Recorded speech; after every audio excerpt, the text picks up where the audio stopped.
श्री महाभारत कथा। श्री महाभारत कथा। महाभारत कथा। महाभारत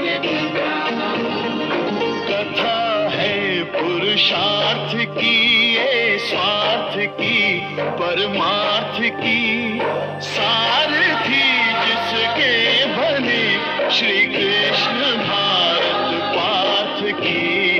शब्द दिग्घोषित हुआ जब सत्य सार्थक सर्वथा, शब्द दिग्घोषित हुआ।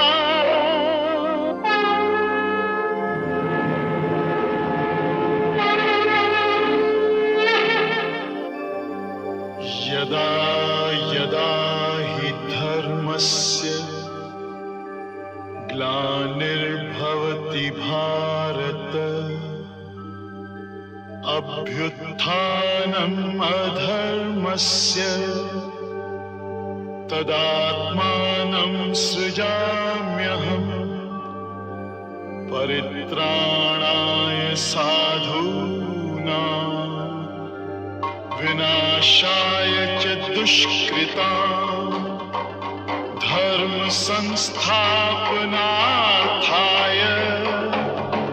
संभवामि युगे युगे।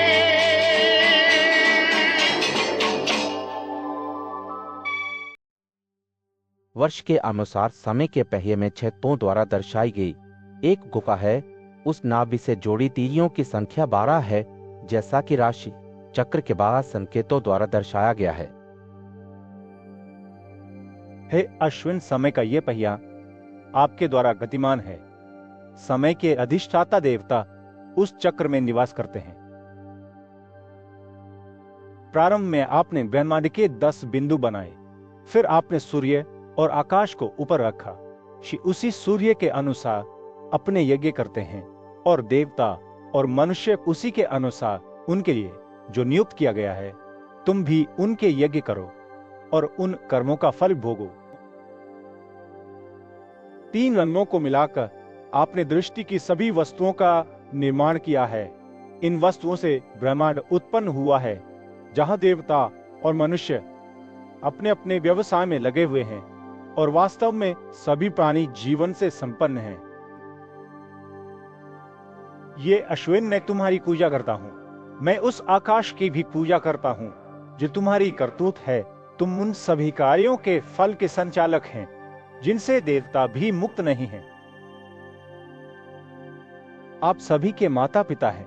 नर और मादा होने के नाते आप ही हैं जो भोजन निगलते हैं, जो बाद में जीवन निर्माण करल पदार्थ और रथ में विकसित होता है। नवजात शिशु अपनी मां के स्तन को चूसता है। वास्तव में ये आप ही हैं जो निगलते हैं शिशु का आकार। इस प्रकार बुलाए गए जुड़वा अश्विन प्रकट हुए और कहा, हम संतुष्ट हैं।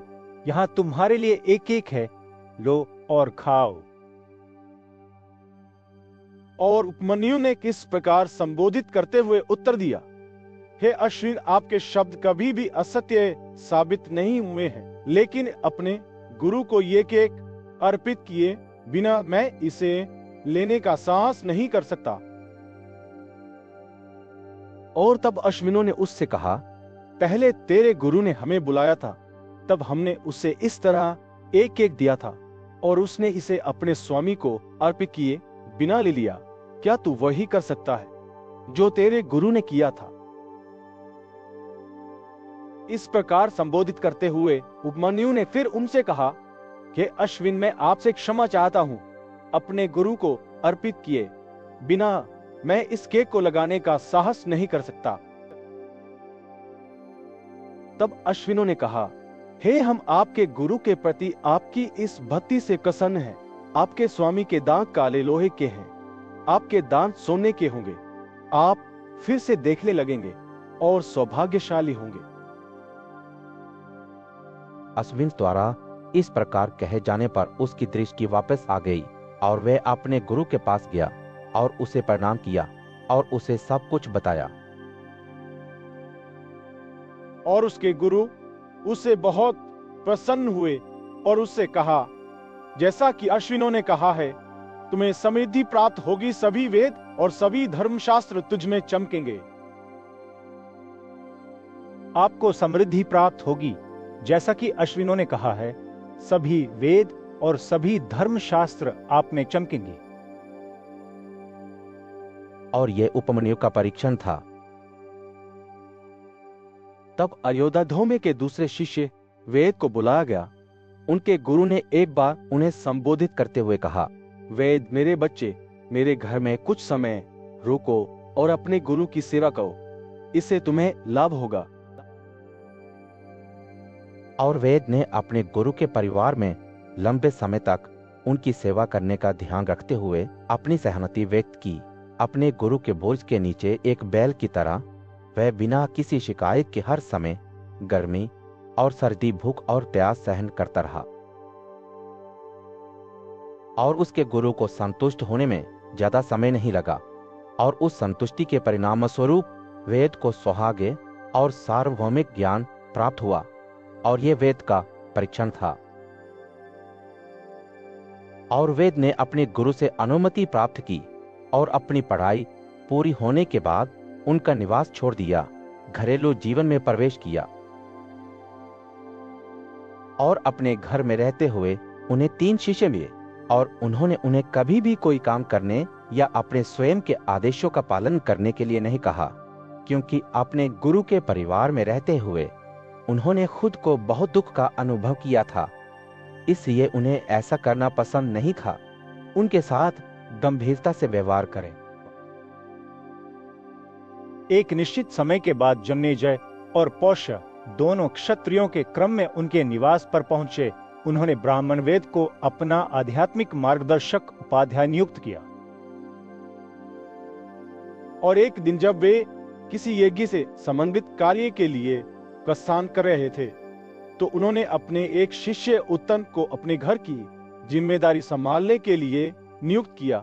उत्तमका ने कहा, मेरे घर में जो कुछ भी किया जाना चाहिए, इसे बिना किसी उपेक्षा के अपने द्वारा किया जाए। और जब उत्तम वहां निवास कर रहे थे, उनके गुरु के घर की महिलाएं एकत्रित होकर उन्हें संबोधित कर रही थी और बोली, हे उत्तम, तुम्हारी स्वामिनी उस मौसम में है जब वैवाहिक संबंध फलदायी हो सकते हैं। और उत्तम ने इस प्रकार संबोधित करते हुए उन महिलाओं से कहा, महिलाओं के आदेश पर ऐसा करना मेरे लिए उचित नहीं है। मेरे गुरु ने मुझे ऐसा कुछ भी करने का आदेश नहीं दिया है जो अनुचित हो। थोड़ी देर के बाद उनके गुरु अपनी यात्रा से लौट आए, और उनके गुरु ने जो कुछ भी हुआ था उसे जानकर बहुत प्रसन्न हुए और उत्तम को संबोधित करते हुए कहा, उत्तम का, मेरे बच्चे, मैं तुम पर क्या उपकार करूं? मुझे कुछ ऐसा करने दो जो तुम चाहो, क्योंकि कहा गया है, जो उपयोग के विपरीत शिक्षा देता है और जो उपयोग के विपरीत प्राप्त करता है, दोनों में से एक मर जाता है और दोनों के बीच शत्रुता पैदा हो जाती है। और उसके गुरु ने तब कहा, मेरे प्रिय उत्तम, तुम्हें अक्सर मुझे अपने द्वारा प्राप्त निर्देश की स्वीकृति के रूप में कुछ लाने की अपनी इच्छा के बारे में बताया है। फिर अंदर जाओ और अपनी स्वामिनी से पूछो कि तुम क्या लाने वाली हो।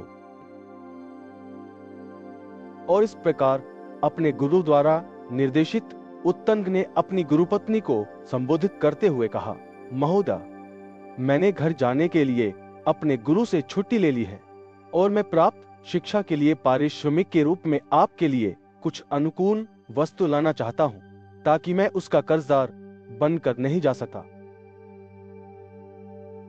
राजा पौष्य के पास जाओ और उनसे उनकी रानी द्वारा पहनी गई बालियों की जोड़ी मांगो और उन्हें यहां ले आओ।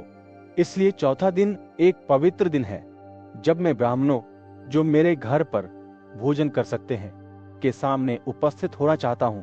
इन कर फूलों से सुसज्जित तो इसे पूरा करो। हे उत्तम, यदि तुम सफल हो तो सौभाग्य तुम्हारा साथ देगा, यदि नहीं तो तुम किस अच्छे की आशा कर सकते हो। उत्तम ने इस प्रकार आज्ञा दी और प्रस्थान किया। और जब वह सड़क से गुजर रहा था तो उसने असाधारण आकार के एक बैल और असामान्य कद के एक व्यक्ति को उस पर सवार देखा। हे अश्विन, मेरे जीवन की रक्षा के लिए मुझे दृष्टि प्रदान करें। सीख हम बीते युगों से नए युग का करे स्वागत, करे स्वागत, करे स्वागत, करे स्वागत।